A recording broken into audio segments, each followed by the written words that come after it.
भूतगणाधिसेवितं कपित्थजम्बूफलसारभक्षणम् उमासुतं शोकविनाशकारकं नमामि विघ्नेश्वरपादपङ्कजं मङ्गलं भगवान् विष्णु मङ्गलं गरुडध्वज मङ्गलं पुण्डरीकाक्ष मङ्गलाय तनो हरिः ब्रह्मानन्दं परमसुखदं केवलं ज्ञानमूर्तिं द्वन्द्वातीतं गगनसदृशं तत्त्वमस्यादिलक्ष्यम् ॐ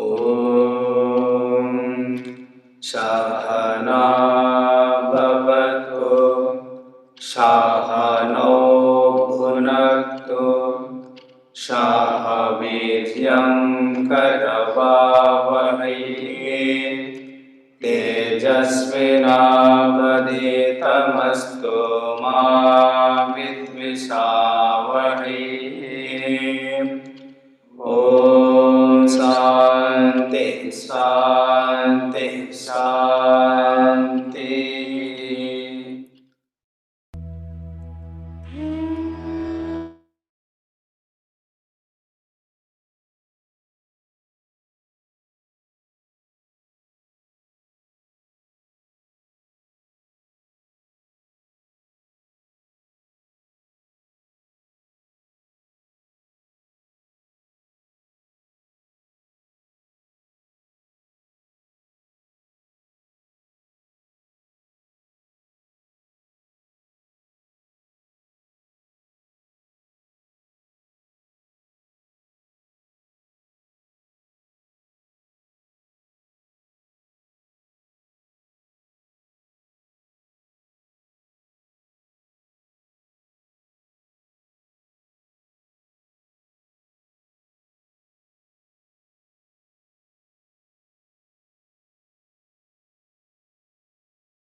I don't know if I'm on. Can you hear me? Yes. The Wi-Fi was not really agreeing. Sorry about that. Om. Om. Om.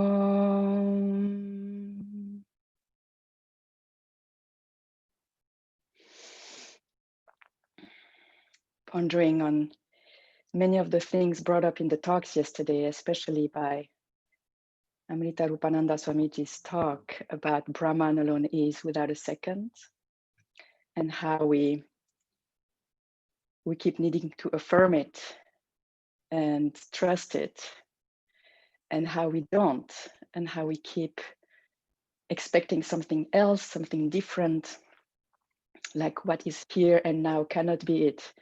The scriptures say it, Gurudev says it, Swami Chidanandaji says it, they all say it, but it's not now. And I thought maybe this meditation could be, meditation can be a way to affirm it, a way to get to trust it, not just at some moments, special moments, those tiny moments of grace, those glimpses where we suddenly realize that, yes, it's true. But every moment. And so meditation practice can really become a place of affirmation. So we can use that knowledge, that truth that is being shared to us over and over. We can use that as an anchor point. Just like yesterday we used the breath, today we'll go back to that knowledge as a way to ground ourselves and bring ourselves back into the knowing of what we are. So we just sit comfortably, taking just a moment to feel the connection to the ground.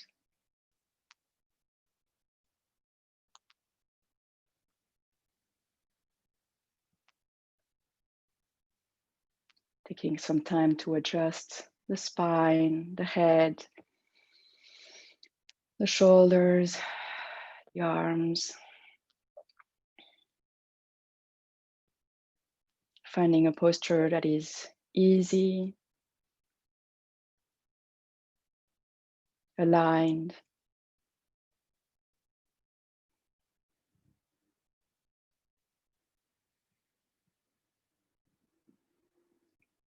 Paying attention to the breath and letting it expand.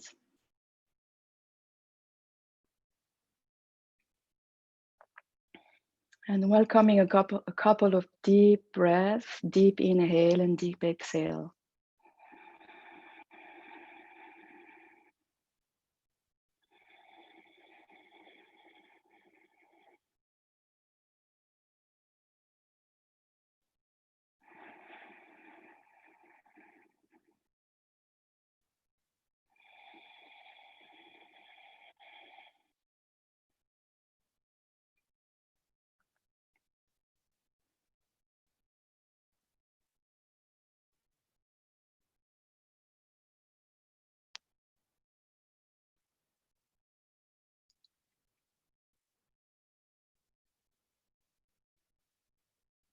So what if it's all here? Everything we've been seeking, everything that is spoken about in the scriptures,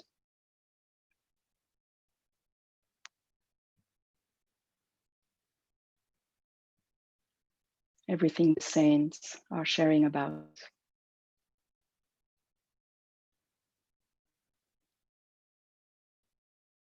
What if it's nothing else than this moment?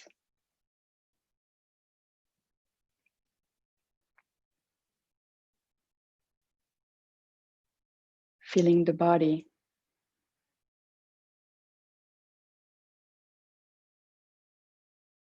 and instead of feeling the body in the usual way with our likes and dislikes, our ideas about its age, its gender, its shape,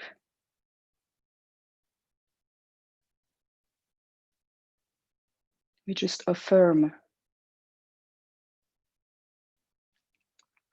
remember that this sensation that we call the body,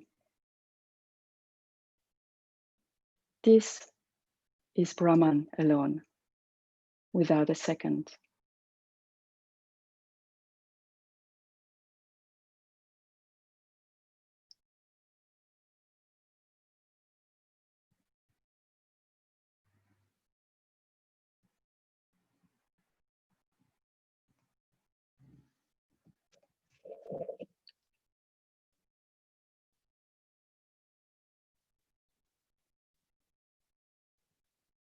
Maybe there are tightness, discomfort, or even pain. This too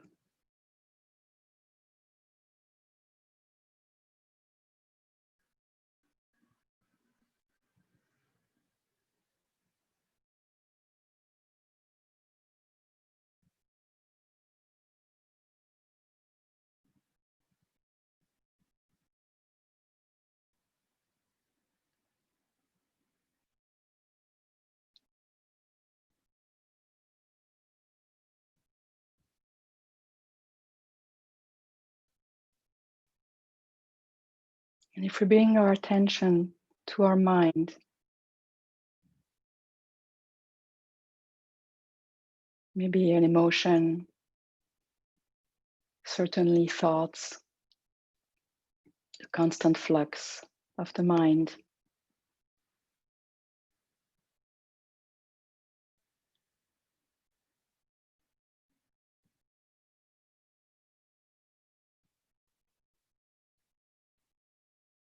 Instead of looking at it the usual way, with the tendency we have to judge, to criticize, to want to change, to want to improve the mind. What if the movement of the mind and the movement of emotion is that, the movement of the divine, right now?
Even those dark spots,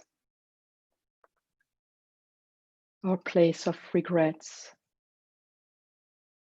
jealousy and shame, all of what we call our weaknesses.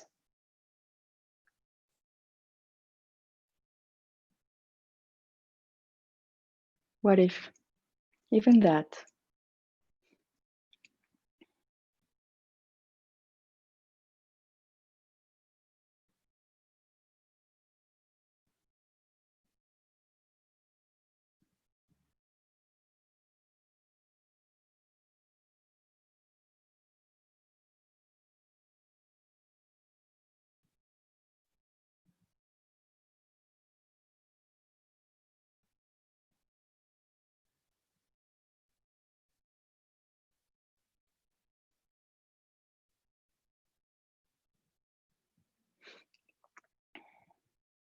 connecting to the world around us, listening to the sounds,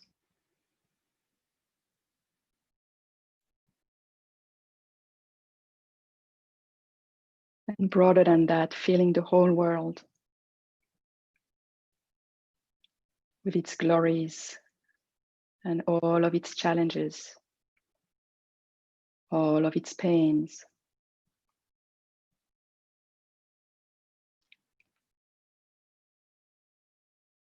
Welcoming it in this gentle question: what if right now, the way it is,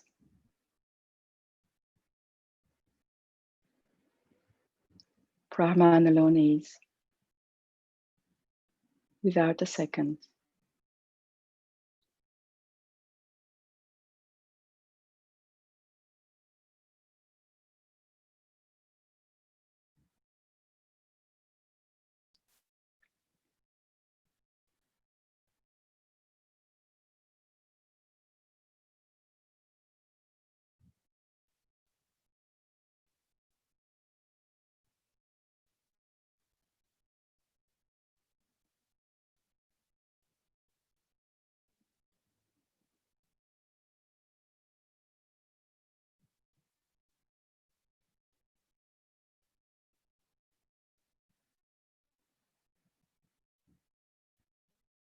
There's no need to keep repeating the question or the sentence. At a moment, maybe the silence blossoms into a sense of light and perfection and stillness. And then we just rest there in that very simple recognition, simple and glorious recognition.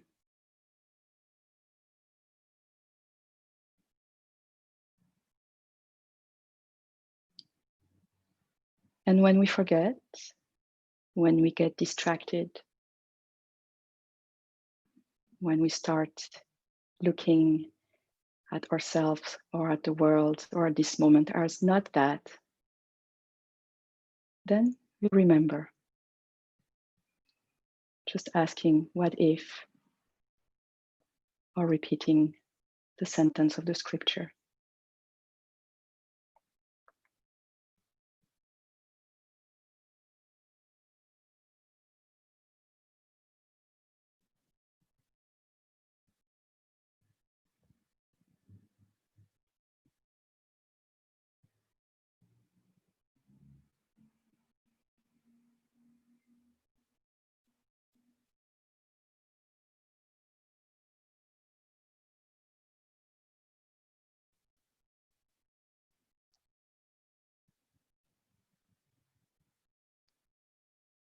It is a movement of relaxation,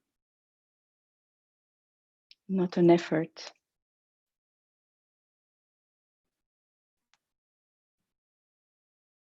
It is like allowing ourselves to float on water.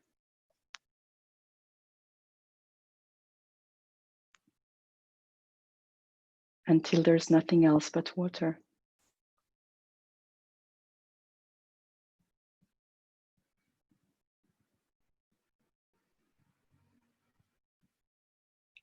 And we'll continue in silence.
Thank you very much, Dominique, for that beautiful meditation.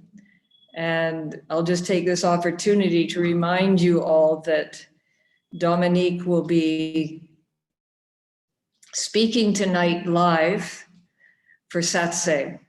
So you're all welcome to come to that. We look forward to it. And welcome again to all of you to the third day of the Christmas retreat, where we are looking at our theme, transcending the challenges and suffering in life through a spiritual vision. And yesterday,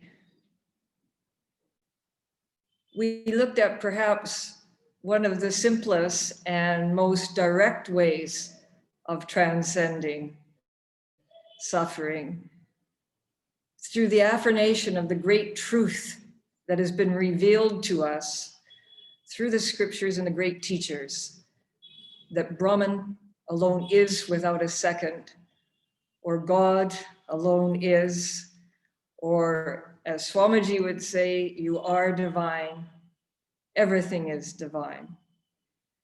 But as also mentioned yesterday, for the full liberating power for that to take place, it seems that we need to have faith in it. There is something in us, at some point, something in us that says, I believe it.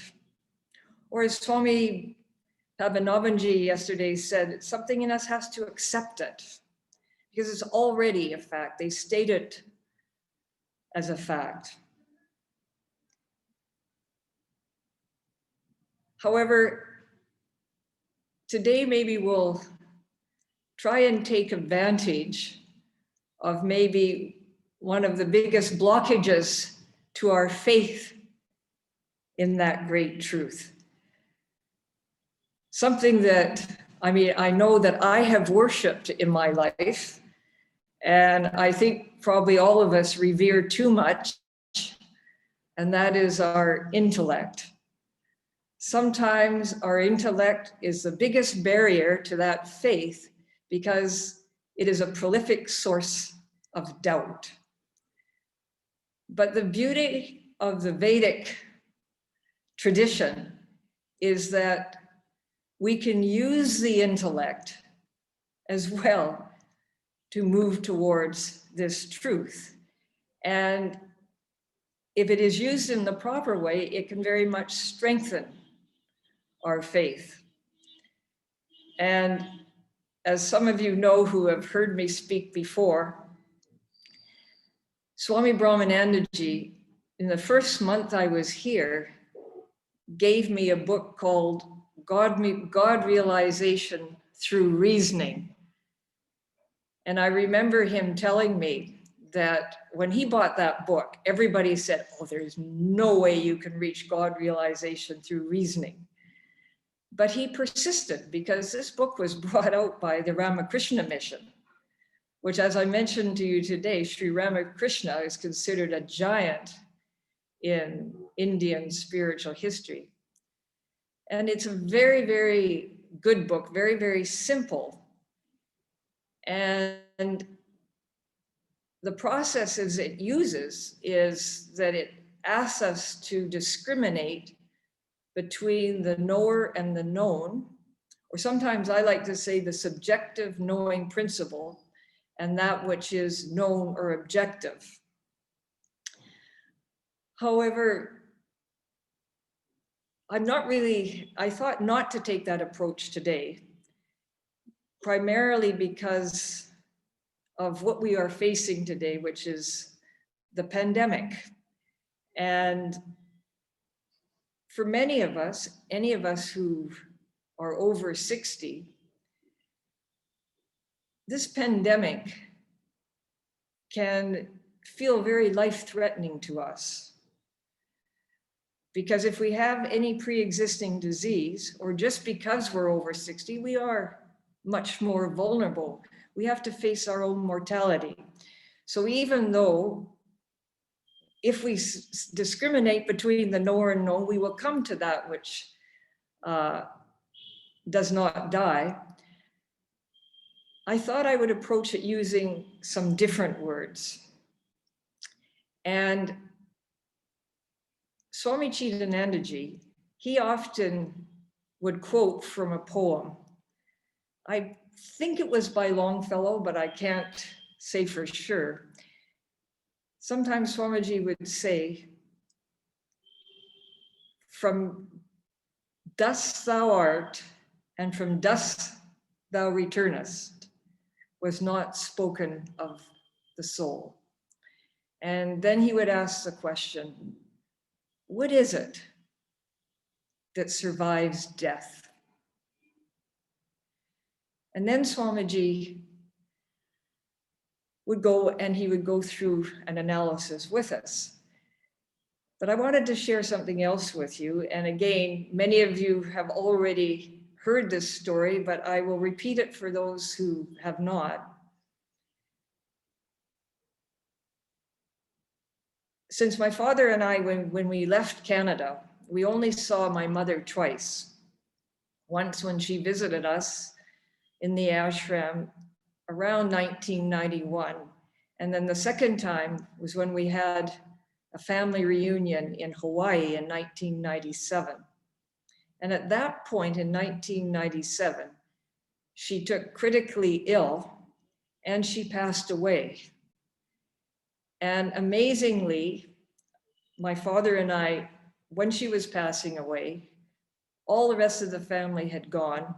And my father and I, my youngest brother, were with her.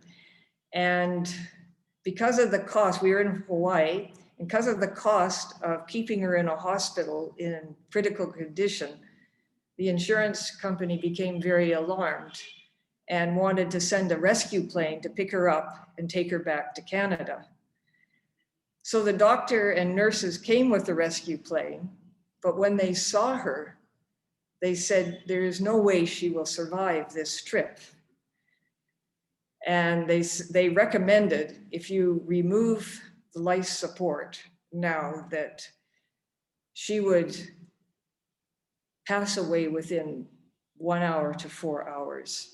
So Dad had to make that decision. He made that decision to remove the life support. And so he was holding her hand on one side of the bed, and I was holding her hand along with my brother on the other side of the bed. And we were watching the vital signs going down, down, down.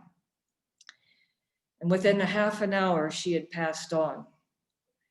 But when that was happening, there was a sentence in that half hour that continuously repeated itself, saying, nothing has happened, nothing is happening, nothing is happening. And when I spoke to my father about it afterwards, he said, well, the same thing happened to me. That same sentence was repeating, nothing is happening, nothing is happening, nothing is happening. So this is something perhaps we know in theory, but of course, in some ways we don't really know it until it actually happens. And then we really can't say anything about it at that point. So when we came back to India, we shared this experience with Swami Chidanandaji. And he said in the most gentle voice, but full of the authority of his own experience, he said, nothing does happen. And then he said that Swords cut it not, wind dries it not, water wets it not. You know those verses, they come right from the Bhagavad Gita. So this is, given the pandemic and that it can feel life-threatening for many of us, and those who are younger who may not feel the life-threateningness may be worried about their parents or may worried about their grandparents. And so I thought, let us take it from that point of view now. Then Vedanta asks two questions. It asks, who am I? So we want to know, what is it that survived death? What is it that even when the body is passing away and is ending up either being burnt or in a grave, what is it that survives that? What is it about that? And then it also asks, what is the nature of the world? So as I said, the approach I thought to take was based on what Swamiji was saying in that talk that I read to you during the orientation meeting, which is called Why Suffer Unnecessarily? And Swamiji in that talk, he was speaking about the essential nature of a thing. And you may remember he said, the essential nature of a thing is what makes it what it is. If you take it away, it is no longer what it is, which is absurd. And then he went on to say, the essential nature of us is existence, consciousness, bliss. You cannot take it away. It is unalterable. It is permanent. So again, that is what we are searching for in this inquiry. It is what is always searching for, but we're looking at it. What is our essential nature? What isn't it? If we take everything else away, what is left? And so we thought, let us go step by step together and start with maybe something that is most outer to us. And remember, if something is coming and going, it cannot be permanent, so it is not essential to us. So I thought to start, let us look at something that we know comes and goes because it's already gone, and yet it's lodged in our memory somewhere. And that is our history. Is it essential to us? And it may seem like a foolish question, but I think perhaps our history impacts us sometimes more than we think. And we consider more essential to us than we think. I read a story recently in a little Christian magazine. They're true stories. And it was a beautiful story. It was a lady, she was writing about her father. She had said she had really, really adored her father. And her father meant everything. She had the relationship with my dad knows everything. It was a beautiful thing. And, but at this point, he was in the end stages of Alzheimer's disease in a nursing home. And it was devastating for her. And he was no longer even recognizing her, except perhaps in a momentary lucid moment. And she just asked the question, who are we without our memory? And I thought, wow, that's an interesting question, a Vedantic question. I wouldn't expect that in a little Christian magazine. Well, actually, it didn't go along the Vedantic inquiry. It had a beautiful ending, but he had a lucid moment and remembered her. And she said, I am Daddy's little girl. But that's not what we're looking for right now. But the fact that we associate our memory so much with who we are. And sometimes I think we might fear Alzheimer's disease more than we fear death. Certainly, I would not be very excited about getting Alzheimer's. So anyways, let us take our history, and our history perhaps comprises of two things. Maybe it's all the good stuff that we would put in a job application, or we might project through Facebook or onto Instagram, or in the olden days, I don't know if this happens anymore after being in India, but where we would write a Christmas, every once a year we would send a letter and we'd give all the news to everybody, family news, and it would be all the good stuff. So that's part of our history. Let's take that and put it to the side in a box. Keep it there because we want to look at it later on. And then there are the parts of our history, as Dominique mentioned, those parts that may be painful to us, painful memories, so much so maybe we wouldn't tell anybody except a very close friend, and especially if they're bothering us. Or maybe we might tell a therapist, and the therapist would be able to probe deeper and deeper and go deeper into our history. So let's take all of that, whatever history that is painful to us, with the positive, and put it into a box on the side for now. And of course, it's not essential to us because it has come and it's gone. And it comes again in memory, but then it goes. And let us do the same with whatever thoughts or emotions arise in the present moment, including whatever we may be projecting into the future. Let's take all of those and put them in the box also. And let us leave them there. Now, we're not actually physically putting in the box. What it means is that we're not engaging with these things.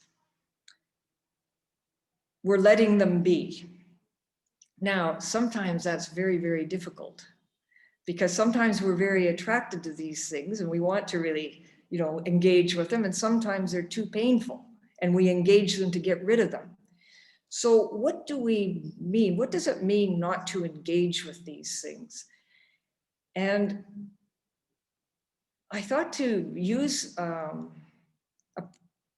way of looking at our experience that Swamiji once expressed that I thought was one of the most helpful ways of looking at experience, of being able to not engage or let things be, that I've heard. And he was urging us to simply abide in ourselves. He says it should be the most natural thing because we are already that. So where is the question of having something go to abide? And yet it appears like we're not. And so he says, perhaps the most difficult thing is that there's so many distractions. And the biggest distractions, of course, are those things that come into our own mind. So this was, when he expressed this, he was speaking to us at a sadhana week. And in sadhana week in India, there can be up to 1,000 people there. And so he was a huge group he was speaking to. And he said, right now, don't engage. And he says, but what if the distractions are just chaos and you're just finding it so impossible to leave it? Let it be. He says, look around you. He said, there's 1,000 other people here, and chaos may be going on in each one of their heads. And he says, are you concerned about the chaos that is going on in the mind of all these other people sitting around you? If we have to be honest, no, we're not concerned at all. It's no problem for us. So then Swamiji says, treat your mind and the chaos in your mind exactly the same way you would treat the chaos in anybody else's mind. In other words, don't be concerned. You're not concerned about their mind. Don't be concerned about what's in your mind. plus or minus, you can let it be. It's not a problem. Don't worry about it. You be in your own self. You be yourself. So that's what we mean by not engaging, is that don't worry about it, because it is our interest and our worry that keeps us bound to it. So treat your mind just like you would treat what is going on in anybody else's mind. So I thought that was a very, very helpful way of not engaging or allowing whatever is there to be. So we have put everything, our history, what's in the present, what could be projected in the future, into this box. And that's left our attention free. And we discover when we don't engage, that we're still here, very much still here. In fact, we may be able to feel our own presence more now because our mind is not distracted. And it's this presence, this sense, I am, I exist. As Swamiji said, nobody has to tell us we exist. We know we exist. It is this sense of I am that gives us the feeling, my father mentioned this morning, gives us the feeling that we are the same person from the time that we had our first conscious memory to now. It is what makes us feel, even though we may be getting on in years, makes us feel we're actually ageless. It's only when we look in the mirror that we get the shock that even if we're 70, we feel like we're 22, except when we look in the mirror. And then we find out, oh, the body's a little bit older than that. So this sense of I am, it is, at least in our waking state, it is that which seems to be changeless in us, that sense. And it is what makes us feel quite ageless. And it is from this sense of I am, the more we abide here, that we will discover peace. And some people will say, you know, I am, yes, it's true. I recognize I am the conscious presence or the sense I am, but the peace, the bliss, I don't seem to feel that. And so I once heard a beautiful definition of bliss. Connect a little bit to what we said was the cause of sorrow yesterday. So what is this bliss?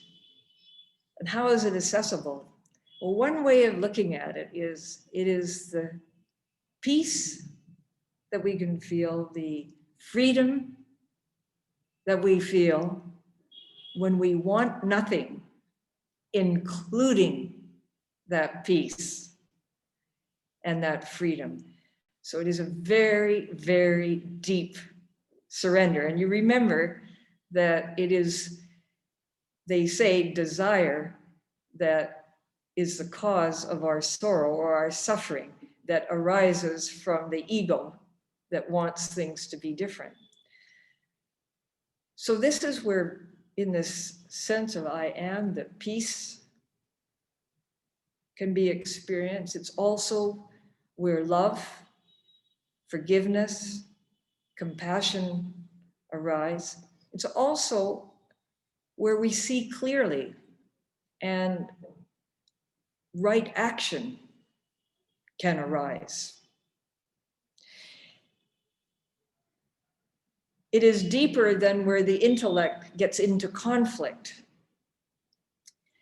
If we really want to do, because so even morals, we can be in a conflict of what is right. Ahimsa and truth can sometimes be in conflict. So we want to get to the point of the sense of I am, where there's clear seeing and right action can flow very naturally. But we are looking for, what we're searching for is that which survives death. Does this sense of I am, the sense of being, the knowledge of being, does it survive death? And we'll have to take a look at that, because what we'll discover is, and what we all know when we start to analyze, that this sense of being the sense of I am actually disappears in our deep sleep. So perhaps it's not the final or what we're really searching for. So there is a bookmark. It's an excerpt from a talk that Swamiji gave many years ago. It's in Ponder These Truths. And it says in this excerpt, it says, even in dense darkness, we know that we are. I know I am. So that I amness we've touched. And then he says, by what light do we know that we are? By what light do I know that I am? And then Swamiji said, it is by the light of consciousness, or the light of awareness. And that is the presence of God within. But it's interesting, if we ask the question, who is it that knows I am? And we can't help but say, well, I know that I am. So when we get to that point, we will see that I, consciousness or awareness, and God are non-different. There's no distance there. So from that perspective, can we say anything about awareness or the I or God? From that perspective, there is really nothing we can say about it. It is really indescribable, unknowable to the mind. And yet, at the same time, it is undeniable. Because we know that we know. Nobody has to tell us. We know that we know the sense I am. We know that we know, but we just don't know where we're knowing from. I see, but I don't know where I'm seeing from. So maybe that's one thing we can say, is it has no location. And then if we ask the question, is the world, including our body, including our mind, even including the sense of being, is it inside awareness, inside of that awareness, the awareness I am, or is it outside? I remember when I first came to India, one of the first teachings I heard was that the whole world is inside awareness. And I could not comprehend that at all, because to me, awareness was inside the brain. How could it be possible that the world was inside awareness? It was outside awareness. So I remember, I think I've told you this before, I asked my father, how is it possible that the world is inside awareness? So he pointed to a picture of Gurudev at the front of his room. So we point to this picture of Gurudev, and he said, is that picture of Gurudev inside awareness or outside awareness? And immediately, somehow, the way he phrased that question, I saw, well, of course, it's inside awareness. It's outside the body, but it's inside awareness. And then if that photograph is inside awareness, then the whole world, including body and mind, are inside awareness. Then if we ask the question, can anything exist outside awareness? We'd have to say, no, it's not possible. Nothing can exist outside awareness. There would be no proof. How could we prove that anything existed outside of awareness? So, we are looking for, does this awareness is this the dimension of ourselves that survives death? And this is where the analysis of deep sleep really is helpful. I mentioned yesterday that Swami Brahmanandaji, when he taught us non-duality or Advaita Vedanta, the way he taught us was through the analysis of the three states of waking, dream, and deep sleep. But I would say he put much more emphasis on understanding what is actually happening in deep sleep. What is our experience of deep sleep? Because when we are using our intellect to analyze these things, we are analyzing our own experience. That is the unique way of using our intellect in the process of Vedantic inquiry. So he says you really have to analyze your own experience. And he said what you don't realize is that the way we normally understand or look at deep sleep is simply an assumption. And that's quite a surprising thing. And our assumption is that the world remains as a solid, independent reality. And when we go into deep sleep, we become unconscious. That's the way we normally think of it. But in Vedanta, they say, but what exactly is your experience? Because we really have to take a look at that again. Because if we look at our experience of deep sleep, we're not seeing a solid world there at all.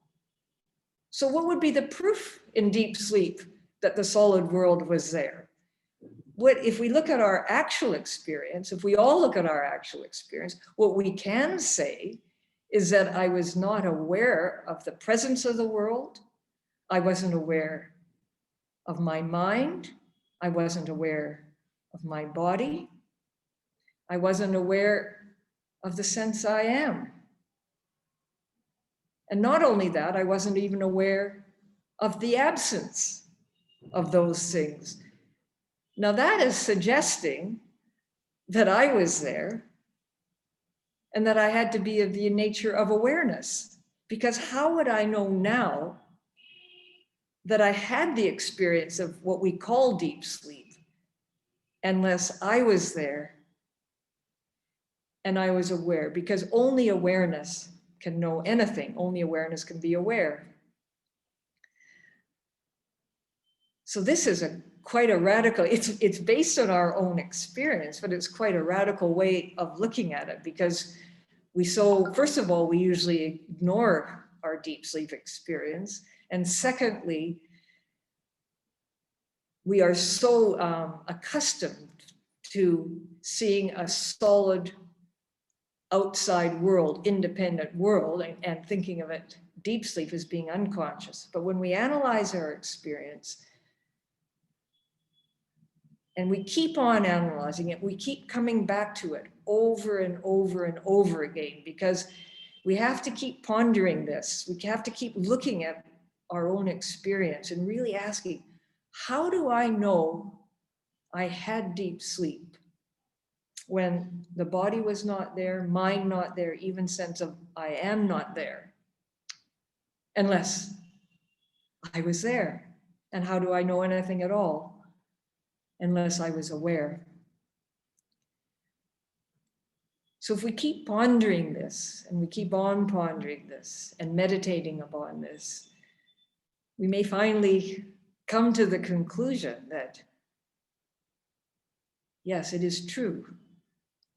This dimension of awareness, it is something that survives all three states. It is there, all three states. Swami Brahmananda used to say, he said, if you want to know what the world is, if you want to know what the self is, our true self, if you want to know what God is, analyze your deep sleep. And why? Because it is akin to what is our condition, or what the condition is before creation.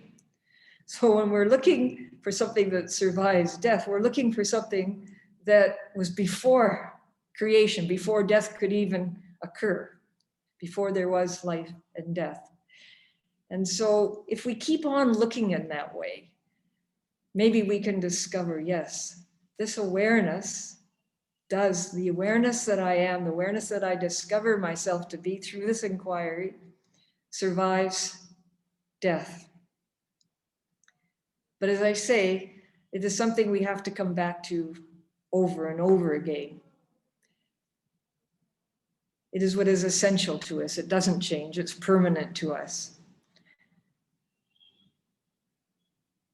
But does this solve the day-to-day problems of our life, the daily irritations of our life, the other challenges? There's one challenge, and that's that we're facing, and that is our mortality. You know, are we going to survive this, physically survive this pandemic, or are our loved ones going to physically survive it? But for many of us, maybe there's many more troubling things than worrying about whether we're going to die or not. And those are the normal daily irritations of life, up to everything else that can challenge us to the core. And so, and that is the world, whatever is in the world. So let us take everything for now and in that box and bring it back. But first of all, we are wanting to show that great truth was saying that God alone is, or Brahman alone is, without a second. Swamiji was saying, you know, in that video last night, the whole world is a manifestation of that. So is there a way of analysis and looking that we can prove that to ourselves? Well, if we just look again at that awareness and we ask the question, you know, is the world inside awareness or outside awareness? And we discover, yes, the whole world is inside awareness. And if nothing is outside awareness, then an awareness alone is in deep sleep. One thing that we could say is that when we wake up in the warm morning, we are seeing a world appear. We are seeing the world, our body, mind, the sense of I am, or you might say the sense I am, our body and mind and world appearing. It is happening on the ground of that awareness. We would not know that the world appears and disappears unless we were seeing it. I hope that's clear. It's hard to see whether it's making sense to you looking at the little the faces on the thing, but the appearance of the world, disappearance in the world are happening. We actually see that. That's our experience. Isn't that amazing? And the source of that, one way of looking at it is the awareness of deep sleep.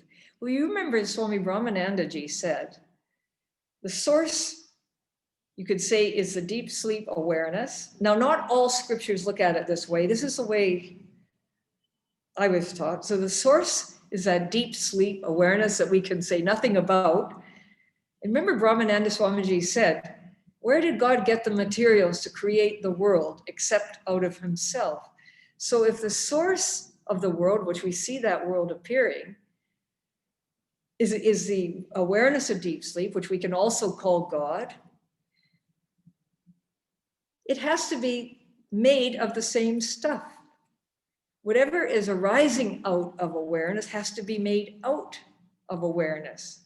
As Swamiji said, where did God get the materials to make the world except out of himself? I hope that makes sense. So the source is awareness. What arises from that awareness is made of the same stuff as awareness. It's seen by awareness, and it dissolves back into awareness when we go back into deep sleep again. Now that's one way of looking. The other way, of course, is every day we're seeing it appear and disappear. And then we can ask the question, normally we think of the world as having a totally independent existence, a solid independent existence from God or awareness. But if we look, is it possible that the world could ever exist independent of awareness? It's another way of saying, is there anything outside awareness? But also right now, would there ever be any proof? Could we ever prove that anything could ever exist independent or separate from awareness? If we really start to look, I don't think we could find any proof. So this is one way of using our intellect to analyze our own experience. But again, we have to come back to, because it's such a topsy-turvy way of looking, we really have to come back to it over and over again. And we only need come back to it over and over again if it's something that grabs our attention, that thrills us. You know, wow, this is a wonderful way to look at our experience, and it will strengthen my faith. But if it doesn't resonate with you in that way, it doesn't matter, because there are so many other ways of coming to the same truth. But even with this, one might say, but you know, how does that help me deal with the regular irritations of life? All these things in this box, all the painful things in my past, all the painful things in the present, what I'm worried about happening in the future. How does it help me deal with the anger I feel, or the frustration, or if I feel arrogance, all the things that we feel we shouldn't be feeling? How does it help me deal with feeling self-hatred, dealing with self-hatred, or feeling that I am not worthy for this? All of these things that we can experience that have been put into the box, let us look at that now. Because these kinds of states, you might say, what are in the box, they can arise mostly, of course, they come from the idea that I have this body and mind, and a very firm belief in personal doership. I am doing, and I am responsible, and therefore I am either, you know, great and therefore feeling arrogant, or I am either inadequate, all of these things. But it arises from this idea of personal doership. So often they say, you know, give up the idea of personal doership. And when we get angry, or if hatred arises, or if we feel inadequate, comparing ourselves to others, or arrogant, it is the idea of personal doership everywhere. So is there a way of looking at our experience that in one stroke can wipe that out? And I have shared this many times before, and I've shared it in the Christmas retreat. And I used to worry about repeating myself until I realized Swami Brahmanandaji, he repeated himself every day. And of course, sometimes, you know, it takes a long time. It really requires a lot of repetition until it goes from here to the depth of our being. So I'm going to repeat again. And what I wanted to share with you was a way of looking at our experience and analyzing our experience, looking at our experience based on an analogy that Swami Chidanandaji gave in a talk that is entitled The Coexistence of Effort and Surrender. And it is in the last book that came out called Seek the Beyond. So if you want to see the analogy, you can go there, because I don't have much time left. And the importance of the analogy is that we actually apply it to ourselves.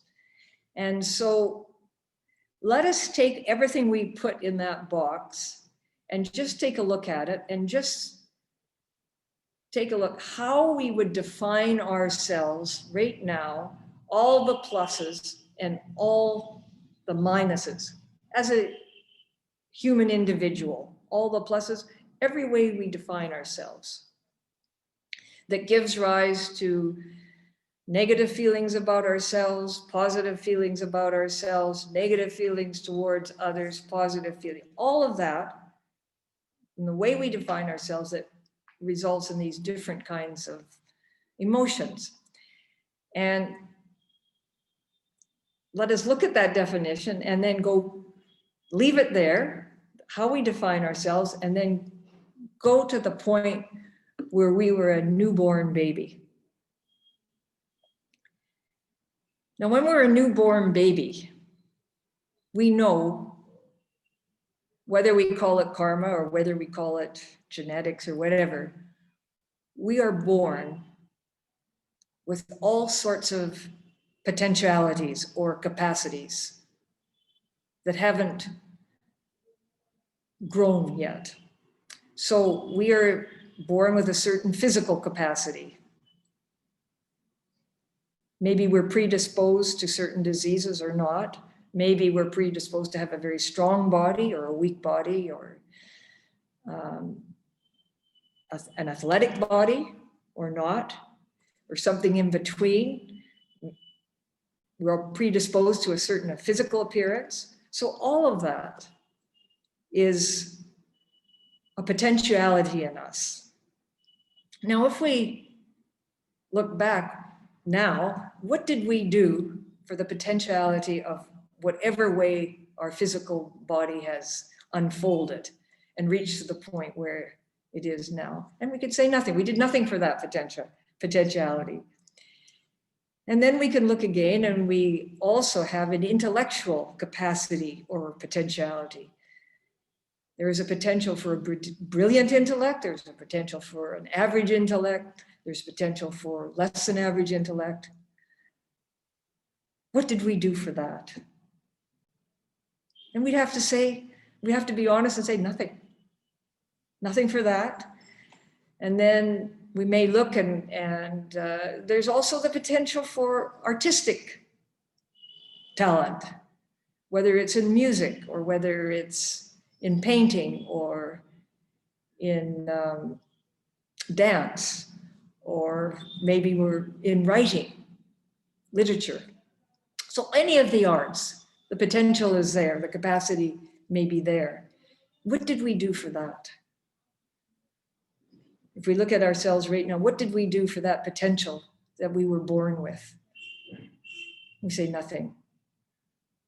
And similarly, we're born with a certain moral capacity or moral potentiality.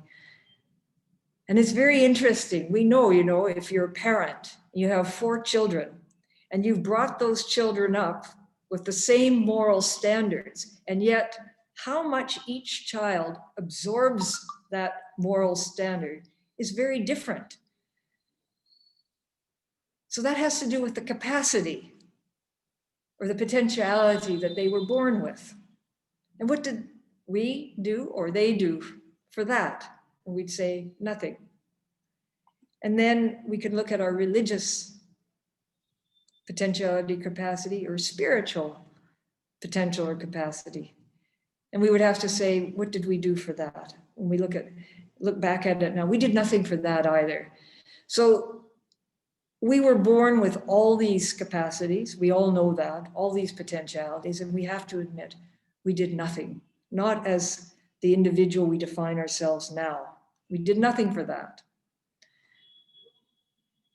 But then, how these capacities unfold, whether they are nurtured or not, has a huge amount to do with our gender. Whether they're nurtured or not will have a lot to do with whether we were born as a boy or a girl. So what did we have to do with our gender? Well, certainly we had nothing, if we look back from now, we had nothing to do with the gender we were born. And yet that has a huge influence on whether these capacities are nurtured or not, and which ones are nurtured or not. And then it can do with our nationality, what country we are born into, and what that country values, and the culture we're born into. Because some cultures, if you were born into India, for instance, there is the highest value of God realization. But there's not very many other cultures that value God realization as the highest attainment. So again, our gender, our nationality, sometimes our race, sometimes our culture, and even within a culture, there are many subcultures. So that's also will affect what those potentialities that we already have, whether they're nurtured or not. And we have to really admit when we look, we did nothing for any of those things. And then, of course, there's our parents and what they valued, and whether they had the means to send us to the best schools, whether they had the means to be able to give us good teachers to bring out our artistic abilities, whether they themselves had any spiritual interests. All of those things can affect whether these potentialities are nurtured or not. Then, of course, we never know, maybe somebody sees us and there's a mentor there. What did we have to do with that? And we begin to look at our whole life. We look at our present occupation, for instance. And so often it's just good luck. You know, sometimes people will say about a person, if they were born a generation earlier, their skills would have been perfect. But in this generation, they're no longer that useful.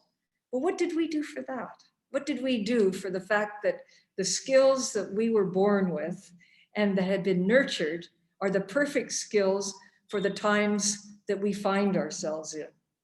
And we will say, look, as the individual we define ourselves right now, if we look at all aspects of it and analyze it, we could say we really didn't do anything for any of it. Our part was zero, and you could say the part of the universe, or the part of God, if you're devotional, was everything. This is what Swamiji was bringing out in this analogy, but we're looking at our own experience. But the point is, where we're really getting to the crux of this matter is this idea of doership, because where we can really get caught is, okay, those potentialities were there, and the culture, the nationality, the education, everything facilitated bringing out these particular potentialities. But it was me. It was my initiative that made the most of it, or it was me that squandered everything, or something in between. That strong sense of doership. It was my initiative. I took advantage or didn't take advantage of what was given, of the opportunities that were there. And that gets right to the crux of the matter. And I remember I shared this with many people before. I was running down the stairs in our ashram and thinking to myself with a little bit of pride, oh, I have the ability to get things done despite the fact it's so difficult. And my mother used to say, I had a very strong will. And it was true. But when that thought came into my mind as I was running down the stairs, that thought of pride, immediately the counter thought came, and what did you do for that? And all of a sudden I saw nothing. In other words, even our will, the impulse to act, the power to act, the knowledge to act, I did nothing for. I did nothing. The initiative, the will, simply appears. So that takes care of everything. And then we can really see what Swamiji says when he says, when you understand it in this way, we can say whatever way we define ourselves now, plus or minus, my part as an individual was 0, and God's part, or the part of the cosmos, or the universe, was everything. We are a product of the divine power. That's a beautiful way of saying it. We are a product of that divine power, the plus and the minus. And when we really allow that in, something in us can completely relax and feel at peace. Because where is the grounds for self-hatred? Where is the grounds for feeling unworthy? Where is the grounds for feeling that we're less than someone else? Where is the grounds for arrogance? Swamiji says a natural humility will arise.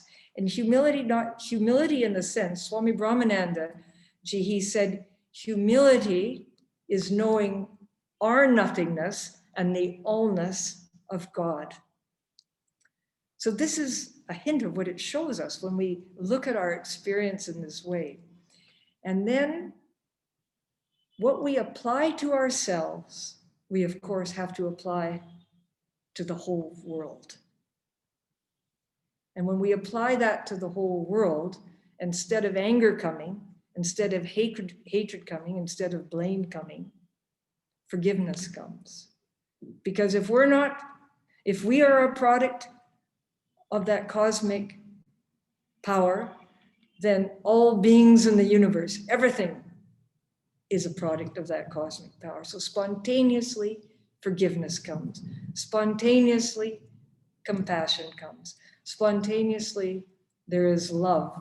And we begin to understand what Swami Brahmananda said when he used to say God manifests as these 3 energies of sattva, rajas, and tamas, or light, action, and darkness. And he says, be reconciled to this and be at peace. Or Swamiji even says it more grandly, when we apply to the whole world what we have discovered about ourselves, then we will see it as a grand and glorious expression of the divine. So that is another way that we can transcend these things in the world that can really cause us suffering, these challenges, from the minor irritations to those things that challenge us to the core. So Hari Om Tat Sat, thank you very much.